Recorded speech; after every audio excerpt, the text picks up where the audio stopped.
Good day and happiness life mga ka-life changer. Sa video ito, i-update ko lang kayo sa mga nangyayari o nagaganap sa project house natin sa Pilipinas.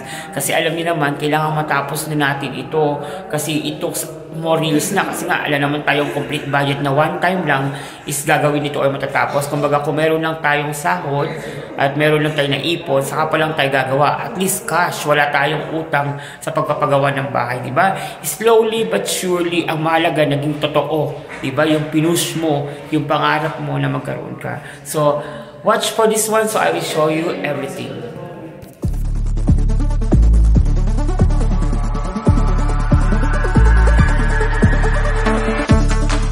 Sa buhay ng isang OFW, yan talaga ang pangarap ng lahat, di ba? Magkaroon ng sariling bahay.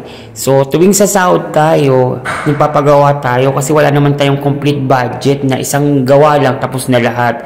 Kumbaga, ito ay dahan-dahan lang, slowly but surely, at least kahit papaano nakakabawas pagdating ng time, meron ka ng sariling bahay.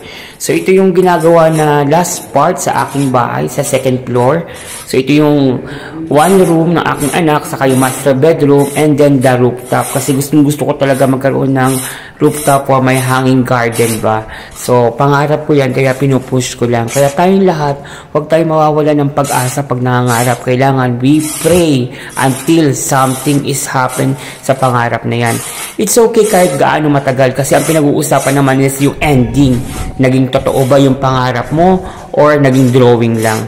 So, ito guys, talagang malaki na talaga yung nagagastos from zero level to up, but blessings ng Lord ang ginagamit natin. Yan, so nakita nyo na guys, so diba maganda, masarap sa pakiramdam bilang OFW, nakakapunda, nakakaipon tayo.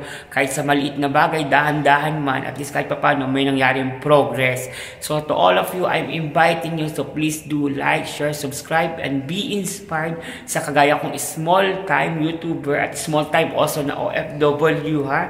Hindi po tayo mayaman at hindi po tayo maraming pera. Tayo po ay nagsusumikap lamang para magkaroon. Kaya to God be the glory sa lahat ng blessings na Panginoon. Keep on praying and believe in yourself. One day, ma-receive, ma-achieve mo rin ang iyong mga pangarap. Okay, maraming salamat and don't forget to subscribe. This is your Ka-Life Change, Leonardo Pulintan saying thank you for watching.